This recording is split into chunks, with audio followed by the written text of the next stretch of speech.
Okay, good morning to everyone. I'm Ian Bailey, the Network Product Manager here at Solutions PT, and with me is our Network Specialist, Ed Stanier. Good morning, everyone. So today we're going to discuss Ethernet redundancy protocols for OT networks, a little administration at the start. Questions throughout the webinar can be posted via the chat box, and we also have a Q&A at the end.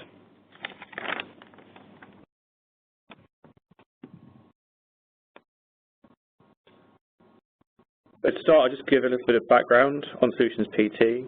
As many of you know, we've been working in the OT market for over 30 years. We're best known for Wonderware, but we also provide a lot more than this. And as you can see from the partners at the bottom of the screen, picking a couple out, we have Clarity. We provide a continuous threat detection, visibility and monitoring software, which is very exciting for us, and I hope you'll look out for it in future webinars. I'd also highlight Hirschman, a leading light of industrial networking, and they're also referred to quite a lot during this webinar. So now I'll pass you to Ed, who's going to review the agenda. Thank you very much, Ian. Okay, so the agenda for today. We're firstly just going to have a little look at why redundancy protocols are so important in an OT network.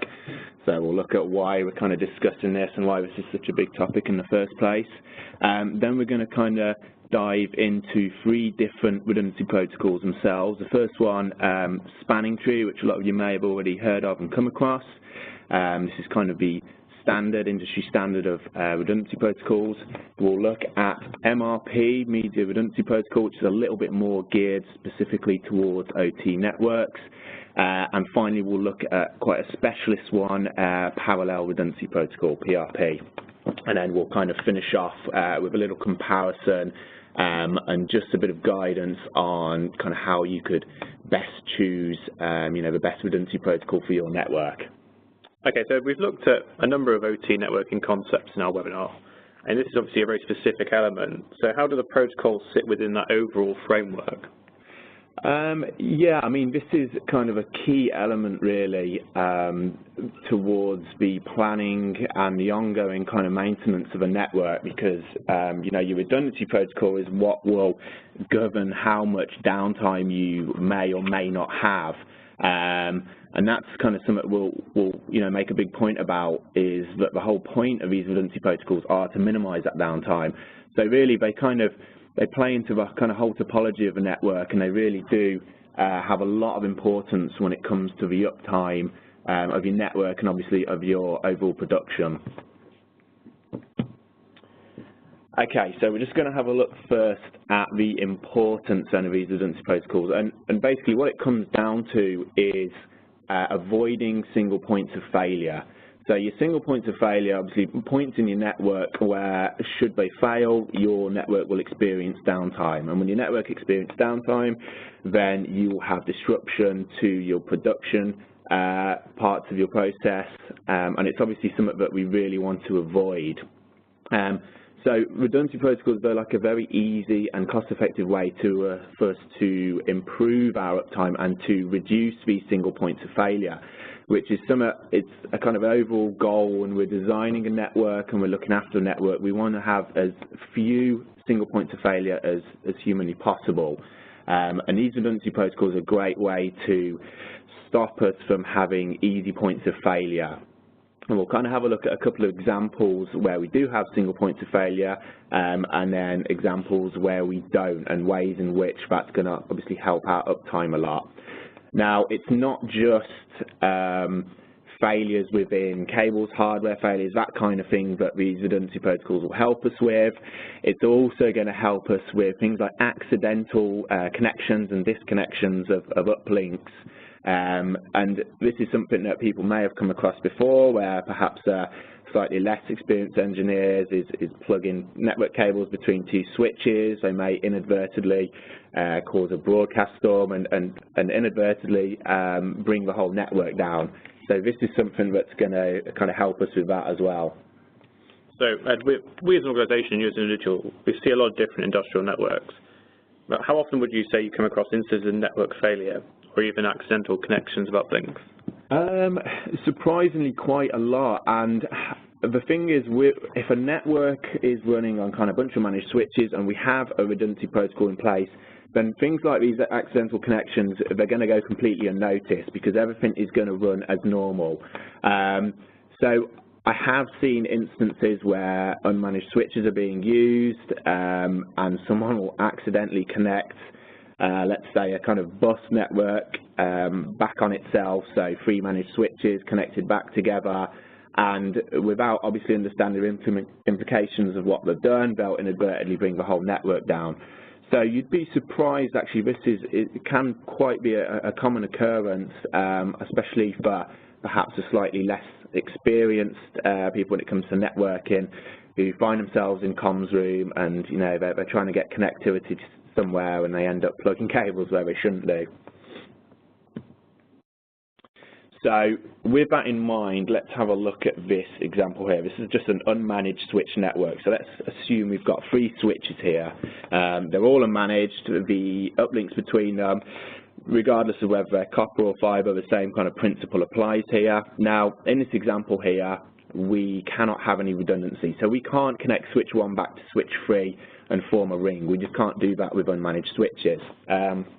That's something we'll talk about in a minute, about why managed switches are so important, and this is a prime example of this. So let's just assume we've got this unmanaged switch network here, 3 switches. Now, let's look at these 2 scenarios here. The first one is kind of what I've just mentioned, where someone accidentally connects switch 1 to switch 3, and I have seen this happen before. Someone thinks they're doing a good deed by adding a bit of redundancy to a network, but obviously because we've got unmanaged switches and because of how Ethernet works, that will cause a broadcast storm and that will bring your entire network down. Nothing will work. Everything will be completely unresponsive at a network level. Also, the second example there underneath, where we've got a failed link between switch 1 and switch 2, that's the same kind of issue there. The disconnection between those 2 means that we have a lack of connectivity between switch 1 and switch 2. So there's clearly not much redundancy there, or no redundancy there. But would you say that unmanaged switches are fundamentally bad? And how often do you come across them in industrial networks? Now, when I say they're fundamentally bad, I suppose I should clarify that a little bit and say that they are bad in certain parts of a network. So in the kind of main topology, you want to avoid unmanaged switches at all costs. Now, they do have their place in the network, and perhaps the best scenario for installing a managed switch would be a kind of spoke level of a network. So let's say you've got your main network, and coming off the network, you've got a spoke that goes to a certain production area. You may have a few PLCs, a few automation devices down there. In that scenario, it's not such a bad thing having an unmanaged switch. It's a nice, quick and cheap way for us to provide some extra port capacity, and we don't necessarily have to use the managed features at that level. We just want some very basic connectivity. So in that instance, unmanaged switches aren't such a bad thing. The only issue I would say at that point, and this will kind of bring me on to the 4th point down here, is the lack of visibility of them. We'll come on to that in a second, but just going back to those 2 scenarios, the same result is that we will have downtime. And the other issue there is that we then have to troubleshoot why we've got the downtime. So chances are the first thing that will happen is you'll notice that parts of production will stop working, but we then have to troubleshoot why that's happened. Someone will have to go into the comms room, investigate why we've had disconnected cables, why we've had accidental connections, that kind of thing, and that's all time wasted where production's down, and obviously that's a very bad thing for us. Now, would we have had a redundancy protocol in place there, then neither of those scenarios would have caused this downtime. Everything would have worked the same as before. We wouldn't have even noticed a single blip in the network. With a managed switch. Exactly, yeah. And that's another reason why managed switches are so good. So the example of the unmanaged switches, whilst they do have their place in the network, we have a serious lack of visibility of them. And that's why monitoring and logging are such a good thing. So for example, using something like Hirschman High Vision, we've got complete visibility of a network, and assuming we've got managed switches throughout, we can see the health of the switches, we can see if they're up or down, and we can see if the links are disconnected between them, that kind of thing. So we've got 100% visibility of the network and the health of it. So it sounds like this monitoring is fairly vital too. Absolutely. Yeah, absolutely. Yeah, if you want complete visibility of a network, so every device and every piece of hardware on the network, then yeah, absolutely, you need some kind of monitoring in place. And it doesn't have to be a complex monitoring package, like I mentioned before. Hirschman High Vision is a nice, easy to use kind of software suite that will give you nice visual representation of kind of health of a network. Okay, so we're going to start now by looking at spanning tree. As I say, a lot of you may have come across this before. This is a kind of industry standard for a vast majority of IT and OT networks. And the reason it's the industry standard is mainly because this is supported by every single major network hardware vendor on the market. So any managed switch that you will come across, there's a 99.9% chance that spanning tree will be installed on there, and in a lot of cases enabled by default. So we're just going to have a little look at the basics of it, and we've got a nice simple topology here. We don't want to make this example too complicated. So this is just a kind of basic ring. We've got 4 switches here. Now, the way in which spanning tree works is we have a root switch, or a master switch, if you will, and this is essentially the switch that is kind of in control of the topology, and each switch that is not a master switch or not a root switch will then have a single path to our master switch. Now, in this topology, we've got a nice simple ring here, and because of that, we only need to block a single port on here. And you can kind of see that with the top link there between switch 4 and switch 3, that's where we've got our blocked link. Now, we can define which of these switches becomes the master or the root, and that's all done by a priority, so a value that we configure on each of the switches. And the lower the priority, the better chance that switch has of becoming the master. Now, in an instance where all the switches have got the same priority, what happens is spanning tree will use the lowest MAC address to determine which switch becomes the master. Now, in this scenario here, like I say, because we've just got a single port that requires to be blocked, everything else is a normal operational port, operational uplink, and traffic will flow in that direction. So in this scenario here, let's assume switch 4 wants to talk to switch 3. It has to go to switch 2, to switch 1, and then to switch 3, because that port between switch 4 and switch 3 is blocked. So just to go into a little bit more detail about ports that are blocked, spanning tree puts a kind of big emphasis on the bandwidth of the uplinks. So, for example here, let's assume we've got gigabit throughout our ring, except between switch 2 and switch 1, which is 100 megabit. Now, logic would say that if switch 1 is our root switch, switch 2 wants to talk to switch 1, it just has to go down that link. But because that is only 100 meg, and because of how the spanning tree algorithm works, spanning tree determines that the quickest path is actually to go from switch 2 to 4 to 3 to 1. Now, these are things that can be configured. We can configure port priorities and things like that, but the default behavior of spanning tree is to perform in this way. So 100 meg links are considered very slow, slower latency, that kind of thing, and that's why we would choose that path there. Now, the actual purpose of spanning tree is to give us the redundancy. So in this instance, should one of the other links fail, one of our 1 gigabit links was to fail, then our 100 meg link would become active. So obviously we would still have connectivity between all of our switches on the ring, and we don't have a single point of failure anymore. Any one of those links can fail, and providing it's an active link, then our block link will become active, and it will start passing traffic through.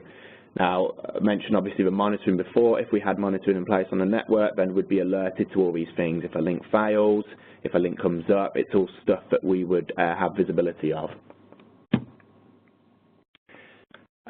So the question is, why use spanning tree? And I guess the main reason is because it's compatible with all vendors and also cross-vendor compatible. So let's assume we've got a network of various different vendors. We've got some Hirschman, some Cisco, some Juniper, some Netgear. We've got it all thrown in there. Spanning tree will happily coexist there on the network. It's an open standard protocol, so the same rules apply regardless of the vendor. So it's great for networks that have kind of evolved over time, haven't kind of been designed with a single vendor in mind. And although spanning tree can be extremely complex and there's a great deal that can be configured on it, by default it will operate fine. It will operate and give you what it needs to give you, which is the redundancy. So it may not necessarily be in the most optimal way, but out of the box you can plug a bunch of spanning tree switches together and it will work absolutely fine. One of the other good points is its flexibility when it comes to the topology you've got. So there's plenty of room for error if you were to connect additional redundant links, which we'll have a look at in a second. And not only that, one of the most important features, which is a big topic nowadays, is cyber security. So spanning tree has got a bunch of security features that stop people from kind of potentially exploiting it. So it all sounds good for spanning tree. Are there any issues that you come across with it at all? Kind of, yes. I suppose one of the main ones being that if you were to leave spanning tree with all the defaults on, you were just going to leave it alone and let it kind of configure the network by itself, it may not be in the most optimal way. And I have seen instances in big networks where spanning tree using the lowest MAC address to determine which will be the master switch is a bad thing, because a lot of the times the lowest MAC address is potentially the oldest switch. So I have seen an instance in a 15 to 20 switch network where a 25-year-old switch, 10 meg switch, got elected as the master because it had such a low MAC address. The network did run fine, although very sluggishly. So in that instance, you kind of have to be a little bit aware of the topology you've got, and if you are going to configure one thing and one thing only with spanning tree, it will be deciding which is your master switch. You don't have to get into the finer details of how a spanning tree works and configure port priorities and all the complex things. Just decide upon which is going to be your master switch, i.e. your most powerful, most centrally located switch, and then that's it. You can leave it alone, it will work absolutely fine. And this is just a little scenario of another reason why spanning tree is so flexible. We could have a topology like that, a ring with lots of interconnected links. Spanning tree will just take care of them. You can plug in as many as you want. Spanning tree will just block them. It's not an issue. You won't notice a single drop packet on the network. Spanning tree will determine their redundant links and it will just block them. And you could argue that you've got kind of a very high level of redundancy there. You could lose up to 2 or 3 links between your switches and still have connectivity. So if you did choose to have something like that, perfectly viable with spanning tree. So that brings us on to the second one, MRP, Media Redundancy Protocol. This is formerly Hyperring and originally developed by Belden or Hirschman. And this is, unlike spanning tree, only compatible with some switch vendors, in particular your industrial switch range. So Hirschman, for example, or the new Cisco industrial range also supports MRP. Now, unlike spanning tree, we can only run MRP in a ring or a multi-ring network. We can't do what we saw on the previous slide and have a bunch of interconnected links. So it's a lot more strict when it comes to the topology you've got. And one of the advantages and one of the reasons people use MRP is because it does technically offer much quicker recovery times should you have a link failure. So why is MRP stricter than FTP in topologies it allows?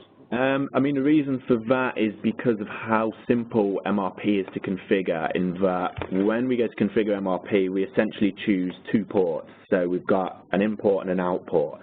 So I guess the reason MRP was kind of developed was to provide redundancy for rings and rings only. So we've got a port in and a port out, and that's all we can configure. We can't then add additional redundant links, and that's the reason why it's strict. It has to be part of a ring or kind of a sub-ring, which we'll come on to in a minute. So again, same topology as before, and it does work in a similar way to spanning tree in that we've got a master switch. And again, this is something we can configure, or we can allow MRP to do this automatically. Again, if you were to kind of configure an MRP network, this is something you'd probably want to define yourself. At the very least, just say which switch you want to be your kind of ring master. And this is your media redundancy manager. Now, all your other switches in the network are known as media redundancy clients. And all switches will essentially send control frames around the network, talking to each other, constantly keeping track of the topology and constantly keeping track of the kind of health of the links and whether there's been a link failure. And then it's obviously up to the manager, the master switch, to enable a block link if you've got one that's failed on the network. And one of the things that MRP advertises is its extremely quick recovery times, which we'll come on to in a second.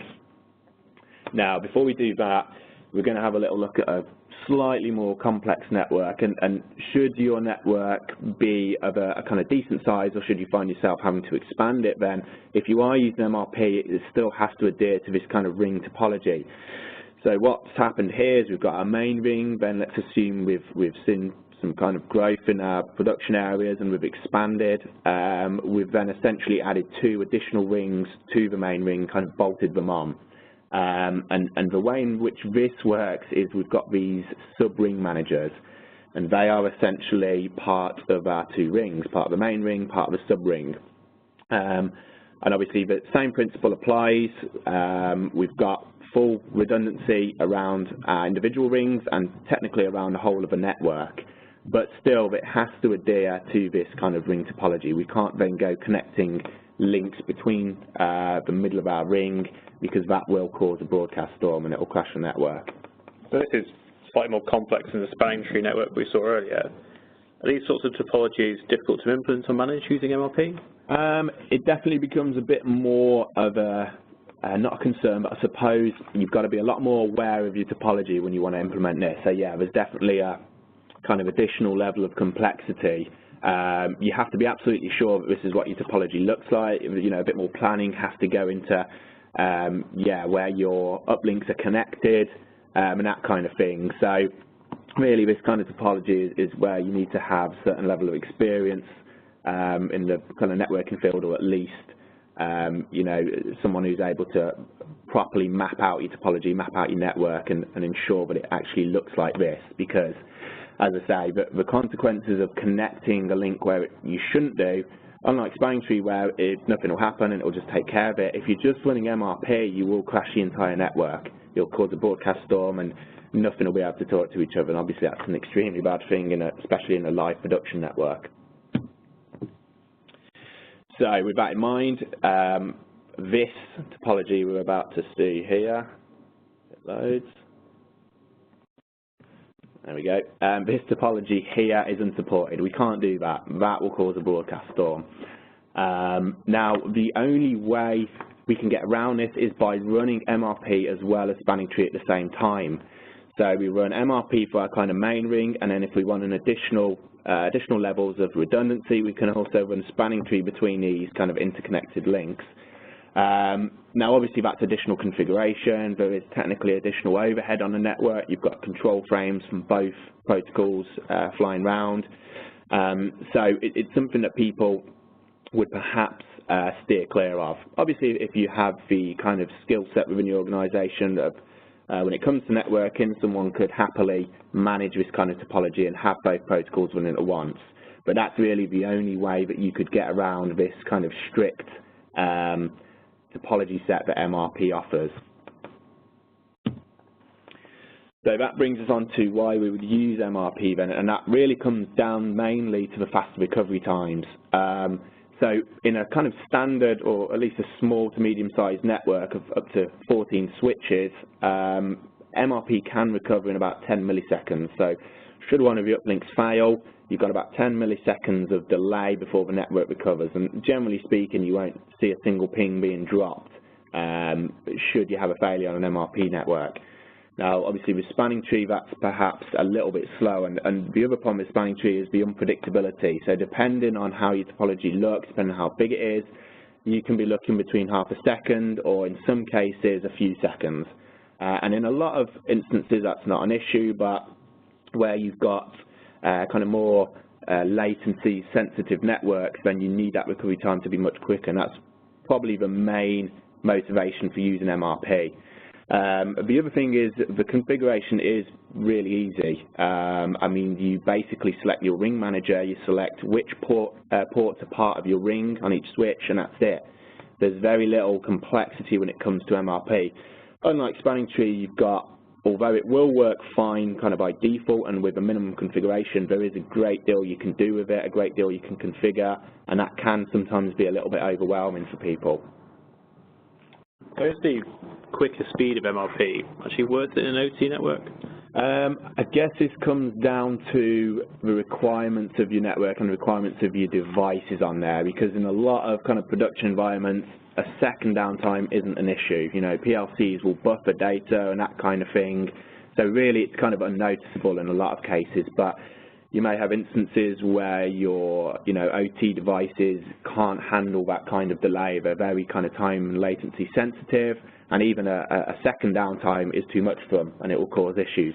And in that case, yeah, you would want to use something like MRP. So really, it does kind of come down to what you're running on your network, the kind of devices you're running, and how sensitive they are. So we'll finish off by just having a little look at talking about PRP, Parallel Redundancy Protocol. This is kind of the platinum standard of redundancy, if you will, which you'll see why in a second. This is the kind of polar opposite in terms of recovery times of spanning tree. It's a specialist protocol, and it's only supported by some industrial network vendors. And the reason it's so specialist is that it essentially offers you 0-second recovery. So this means there's absolutely a guarantee of no loss of data during a single network failure. We'll look at why it's a single network failure in a second. The problem is with PRP is that it's difficult and expensive to implement. It's ideal for environments where you've got absolutely no tolerance for packet loss. If you have to guarantee packets get round the network with 0 latency, then PRP is the protocol to use. So we'll look at an example topology here in a second when it loads. There we go. And the way that PRP works, and you can probably already see why it's so expensive to implement, is you essentially have 2 physically separate networks, completely separated from each other in every aspect. So not just the cabling, but the hardware itself. You've got 2 kind of physical mirror images of your network. And the way it works is, in a kind of native environment, your PRP devices, so your PLCs and your other automation devices, will have 2 network cards, one connected to one network and the other connected to the other. What essentially happens then is every frame they send out will be sent out twice, once down each network. Now, the receiving device is configured in the same way. So in this example, we've got our server at the top, also 2 network cards, one into each LAN. It will receive both frames. It will look at the control information on the frame to determine what frame this is and if it's a duplicate, and obviously the first one that arrives will be processed, and the second one, which will arrive ever so slightly after, will be dropped. So this allows us for an entire network to fail. Okay, so you can see that there's obviously more equipment, but also you've got to have a PLC with 2 network connections. So what do you do if there's only one? Yeah, that's a very good question, and obviously that would be a kind of no-starter for a lot of people because, yeah, you're right, a lot of PLCs won't have 2 network cards, or perhaps some will, some won't. Now, there is a workaround for that, which brings me nicely onto the next slide, and that's by using what's known as a red box, or a PRP proxy. And essentially that is a network switch that understands the PRP protocol and will relay the PRP messages on behalf of single port clients. So in this instance at the bottom there, we've got 3 PLCs. They've only got 1 network interface. So they would connect into our red box, our PRP proxy, which would then relay those frames to both networks, and our end device would receive them in the same manner. Now obviously in that instance, we've still got the single point of failure on the PLCs, but after that point, we are sending 2 copies of the same frame round both networks to the end device. It prompts a similar question, though, doesn't it? In that you look at that topology and you say, well, what if the red box fails? Yeah, which is a very good point. And actually, in reality, that red box would most likely be a pair of stacked switches. So although that is kind of represented on the diagram there as a single switch, most likely what you'd have there is 2 switches in kind of stacked configuration. And obviously that would allow us still for a switch to fail and the other one to carry on as normal.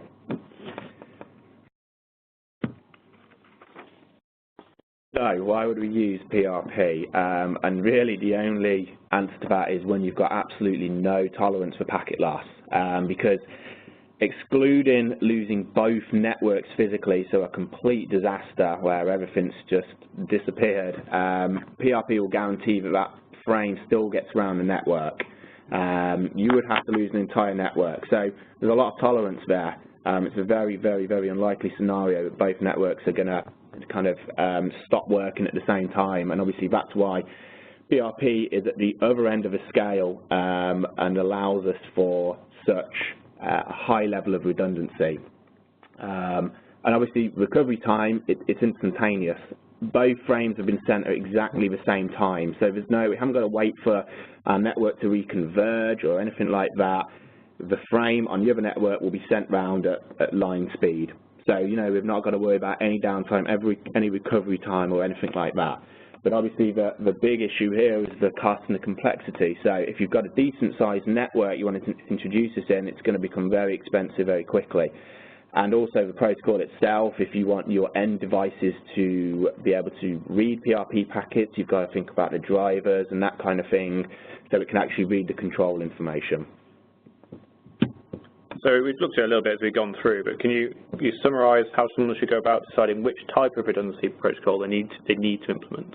Yeah, and I think this kind of table here covers it nicely, and really it all comes down to the requirements you've got on the network. And I suppose you can kind of categorize that into 5 different things. You've got your recovery time there, and obviously going from left to right, you've got spanning tree, which is unpredictable. It could be 100 milliseconds, it could be a few seconds. You've got MRP, which generally speaking around 10 milliseconds, then you've got PRP, which is instantaneous. So, it all depends there upon how sensitive your devices are.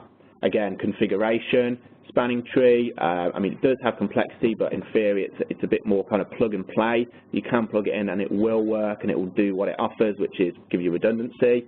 MRP, nice and easy to configure as well. You've only got to decide which are your uplink ports and which is your master switch. PRP, very complex. You've got to think long and hard about your topology. You've got to implement it at the driver level as well, that kind of thing. And vendor support's a big one as well, because spanning tree, you could have a mixed network of lots of different vendors and it'll work absolutely fine. With MRP, you've got to check your vendor compatibility. Like I say, only certain industrial switch vendors will support it. And PRP obviously is perhaps even worse in that respect, in that because it's more specialist, you'll find fewer vendors and perhaps you'll find it a lot harder to implement it at the end device level. Your topology consideration, that's something you really got to think about. What does your topology look like? Is it a ring? If so, nothing's stopping you from running MRP, and if you're comfortable that that topology is going to stay as it is. If yours is a little bit more complex, you've got a ring, you've got a bus here and there, you've got a connection from your bus to your ring, and it's a little bit more mishmash, so to speak, then spanning tree is probably the topology for you. You can have an unlimited amount of redundancy on there without having to worry about these additional redundant links, because spanning tree will take care of it. And then obviously with PRP, your complexity comes in that you've got to have 2 physically segregated networks. So you've basically got to duplicate what you've got on one network into a completely physically different one. So really just a finishing point, it all depends upon the environment that you have and how sensitive your devices are, because ultimately it will come down to the downtime. If a second or 2 downtime isn't an issue, which in a lot of cases it won't be, then spanning tree is probably your best bet. It's easy to implement, it's widely supported. If you do need a little bit of a quicker recovery time, then yeah, MRP is probably the way to go. And obviously if we're talking kind of super mission critical environments where you've got absolutely no tolerance for any downtime, then you can look at PRP, but obviously be prepared to have a bit of a headache trying to configure it. All right, well, thank you very much for that, Ed. I hope everyone enjoyed this discussion of Ethernet redundancy protocols. Alongside the products we mentioned earlier, we also offer network audit services and network training course for those of you who need to know more to manage your OT network. And details of all of our products and services, alongside more networking webinars, are available on our website at solutionspt.com.